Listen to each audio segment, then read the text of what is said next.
In this class we want to talk about the determinants of stakeholder power. For stakeholders to have power and influence, they need to exert leverage on the company. In other words, the stakeholders must have some power over the company, some influence on the company. And the power can be exerted in various ways. So a stakeholder could influence the company in a number of ways. For example, it could disrupt the organization's plans. A stakeholder, for example, who was working with the company for the delivery of a certain project, and perhaps it was going to supply the machinery, that stakeholder could seriously disrupt the organization's plans. A stakeholder could cause uncertainty in plans. For example, the workers may, through the trade union, may threaten strike action over certain issues, or may exert force on the company to change certain policies. It could also be the case, of course, that the organisation needs and relies on the stakeholders in a very strong sense.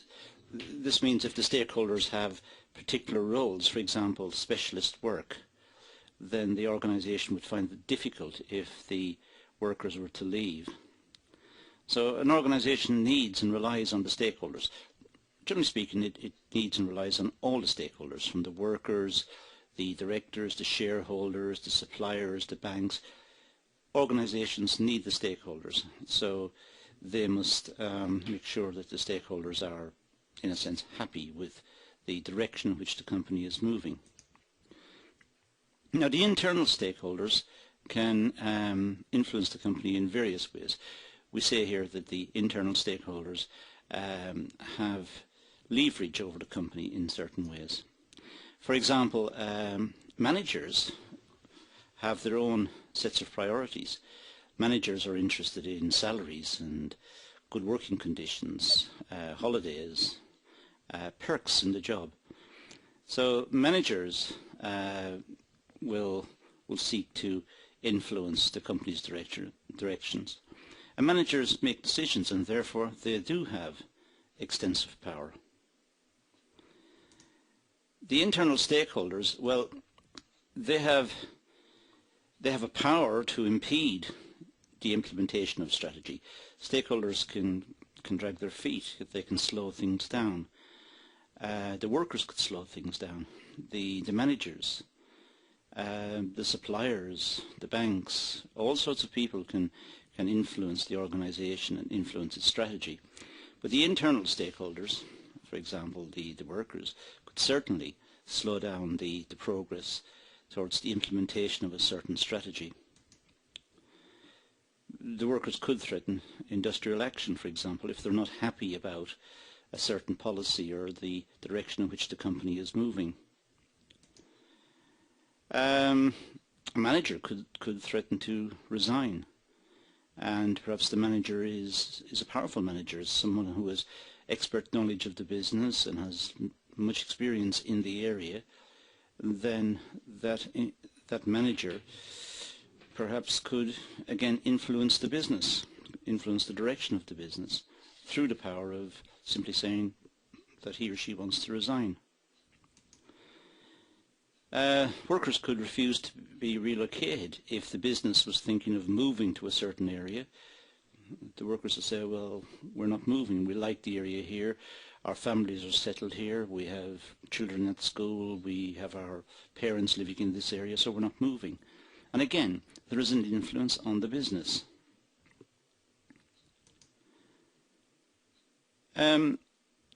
Some shareholders are connected to the business.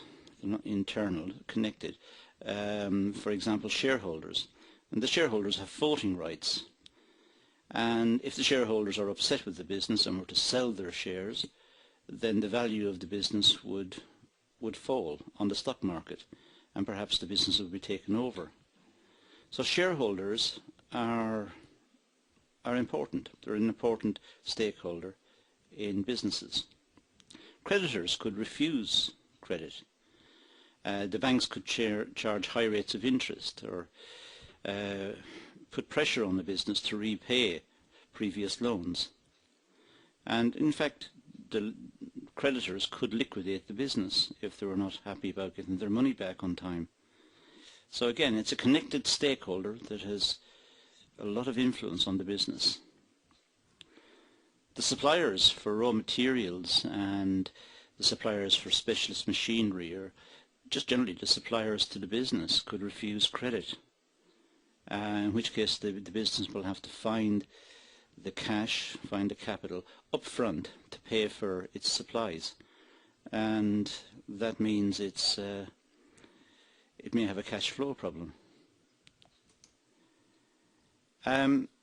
Customers who are also connected, customers could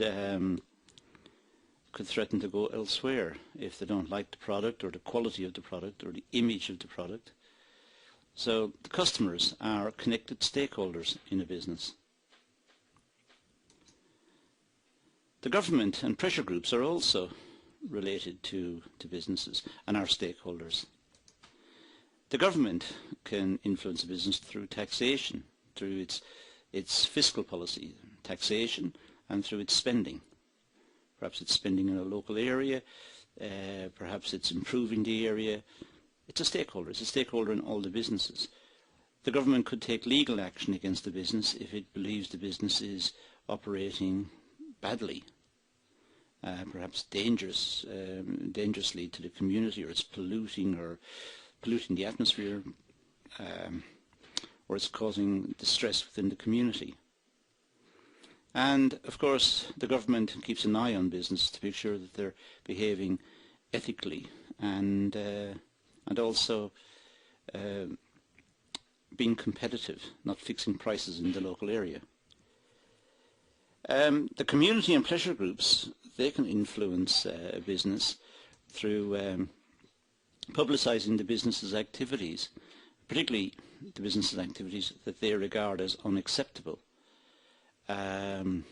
Businesses don't like bad publicity, so if a local pressure group says something that the business is doing something bad, it doesn't read very well in the press, and the reputation of the business will be affected. Perhaps customers will be affected. There is also political pressure for changes in the law, and if the law changes, the law affects the business. So pressure groups in society who want certain laws implemented relating to business, in a sense indirectly influence the business, at least during the period in which they're pressing for the law to be changed. The customers, as I said earlier, could refuse to buy the goods and services, and pressure groups can form customers into groups who don't buy from certain companies for various reasons, political reasons or social reasons or whatever it is. And in the end, I suppose the pressure group could take illegal action such as sabotage. It is illegal, but the threat of direct action against a company must be always in the minds, particularly of companies who are vulnerable in this way, or engage in activities which are controversial. So there are various pressure groups that need to be taken into account by companies when operating their business. So in this class we've seen a number of stakeholders. We've seen how the stakeholders can influence it, the internal ones, the connected ones, and the government and the pressure groups. So now we've got a background on how stakeholders come into existence and the power of the stakeholders. Okay, thank you for watching.